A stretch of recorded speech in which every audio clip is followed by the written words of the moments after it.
And good morning, everyone. Happy Monday morning to you. Welcome back to Morning Musings. My name is Don K. Preston. I am the president of Preterist Research Institute of Ardmore, Oklahoma. Do appreciate you being with me so very, very much. Hey, listen, this is, drum roll please, da-da-da-da-da,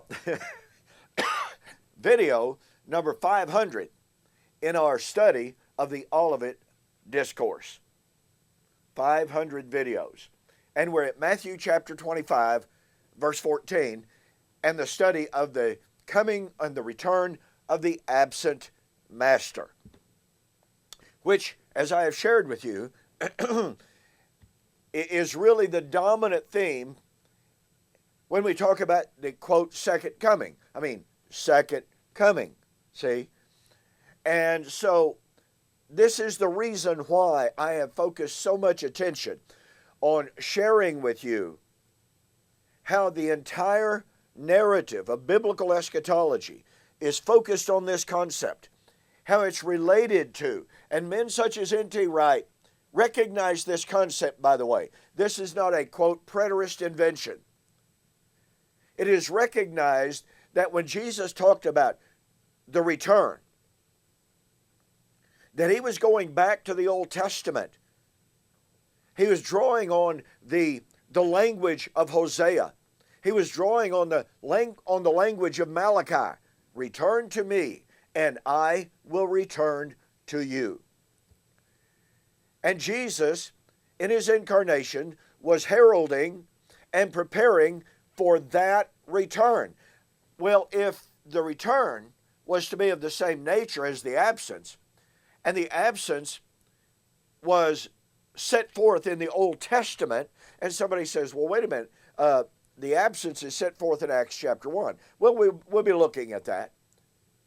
But I would suggest to you that the Old Testament sets the standard, as it was, and defines the nature of the absence, and therefore the return. But have to go on. Now, last Thursday, I shared with you how critical Isaiah chapter 2 through 4 is in helping us determine the nature, of this return of the Lord. Not only the nature, but the time. Now, as I shared with you last week, it's critical to understand that Isaiah chapters 2 through 4 are in fact a united discourse.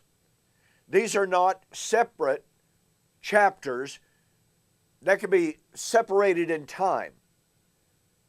They are all set within the context of, quote, the last days. Isaiah chapter 2, verse 2 and following. It shall come to pass in the last days that the mountain of the Lord's house shall be established in the tops of the mountains and exalted above the hills. And the mountain of the Lord's house shall be established, and all nations shall say, let us go up to the house of the God of Jacob. Let us worship there. Let us learn the law, to paraphrase. So here we have the establishment of the Messianic kingdom, the inflowing of the Gentiles. And then notice what we have in Isaiah chapter 2, verse 10. And this is all set, by the way, once again, in that day, in the last days. Verse 10, enter the rock, hide in the dust from the terror of the Lord and the glory of his majesty. The lofty looks of man shall be humbled. The haughtiness of men shall be bowed down. The Lord alone shall be exalted in that day. What day? The day of the Lord, which would be in the last days. Now, a little bit of a real brief digression here, okay? Remember that in both the amillennial and the postmillennial worlds, we are told that God was through with Israel at the cross. We are told God was through with the Old Testament at the cross. We are told that beginning on Pentecost, God was dealing with the church. and that the church is defined, or the church age is defined as the last days. Well, we have a problem here. If it is true that the last days is the entirety of the Christian age, all right, which has been going on for 2,000 years now, then it would be in the Christian age in which the day of the Lord would occur, and amillennialists and postmillennialists say, well, yes, that's true. The day of the Lord puts an end to the last days. Of course, they got a problem. The Christian age has no end. But nonetheless, so they agree to that in principle, but here's the problem. They tell us that the day of the Lord at the end of the last days is an earth-burning, time-ending event that is over in a moment, in the twinkling of an eye. Now, as I pointed out last Thursday, that's problematic. Because right here in Isaiah chapter 2, verse 10, enter into the rock, hide in the dust from the terror of the Lord and the glory of his majesty. Folks, if the day of the Lord is an end of time, earth-burning event that is over in an instant, in the blink of an eye, nobody has the time to run to the hills and hide in the rocks and the caves. I'm sorry. Not possible. But we're not through here. Verse 19, they shall hide in the holes of the rocks, into the caves of the earth, from the terror of the Lord.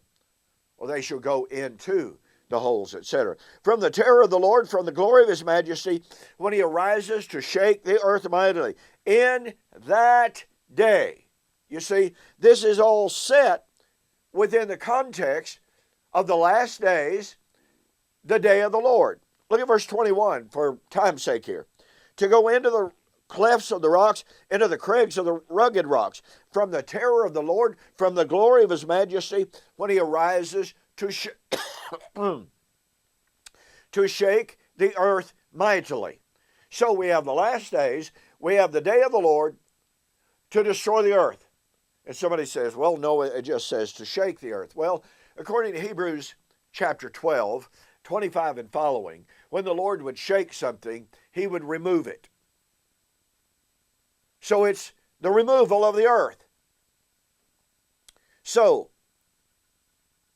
what do we have in Isaiah 2? We have the last days, the day of the Lord, when men in that day of the Lord could run to the mountains, hide in the caves, say to the rocks, fall on us. Now, when you follow all of the in that day references, you come to chapter 4, in that day. Now, in that day would be the time, according to chapter 3, 13 and following, in which the men of Israel, verse 25, would fall by the edge of the sword. In that day. Now, in Luke 21, verse 24, Jesus directly echoes Isaiah 3, verse 24. Your men shall fall by the edge of the sword, as he describes the impending fall of Jerusalem. So Jesus, in Luke 21, is very clearly applying Isaiah 2 through 4, the prophecy of the last days, the prophecy of the last days, day of the Lord, when the Lord would arise to shake the earth mightily. Jesus was very clearly applying it to the coming fall of Jerusalem, when Israel's men would fall by the edge of the sword. And it would also be, according to verse 13 of chapter 3, the time when the Lord would stand up to judge his people. Well, who are this people? Well, you go back at the very first of chapter 3, and it's Jerusalem and the people from whom the Lord would remove the stock of food and the supply of water.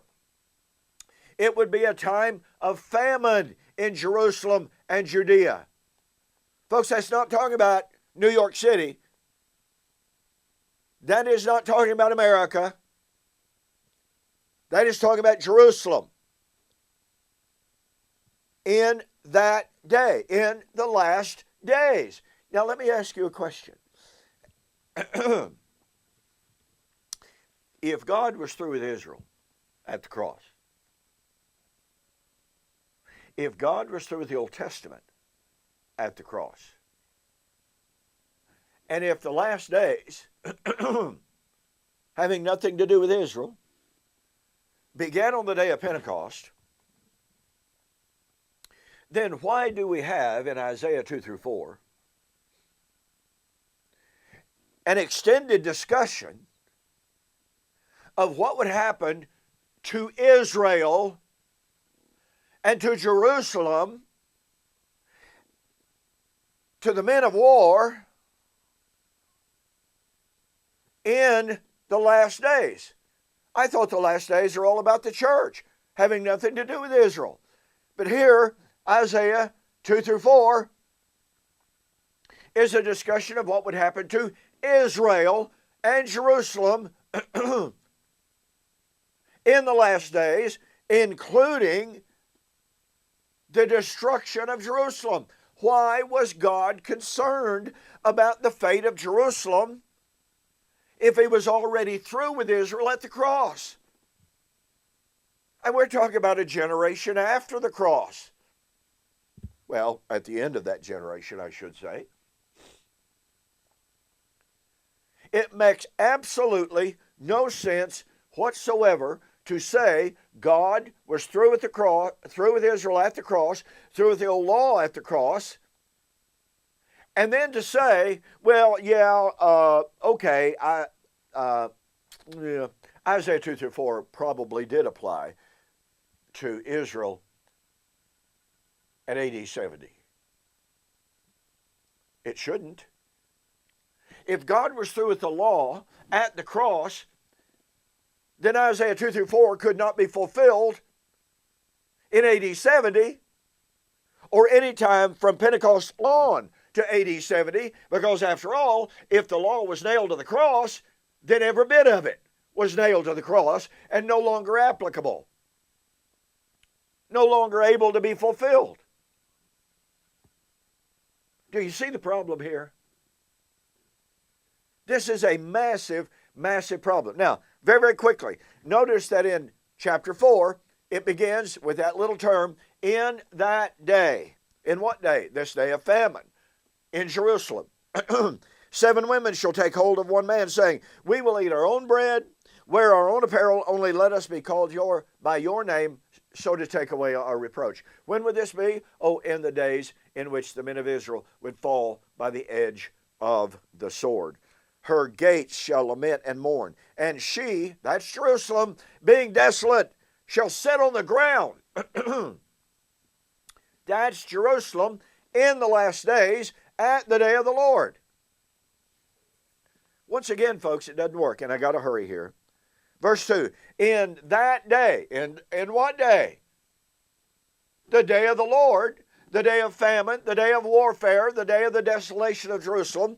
In that day, the branch of the Lord, and the branch is Jesus, shall be beautiful and glorious. The fruit of the earth shall be excellent and appealing for those of Israel who escape. That's the righteous remnant.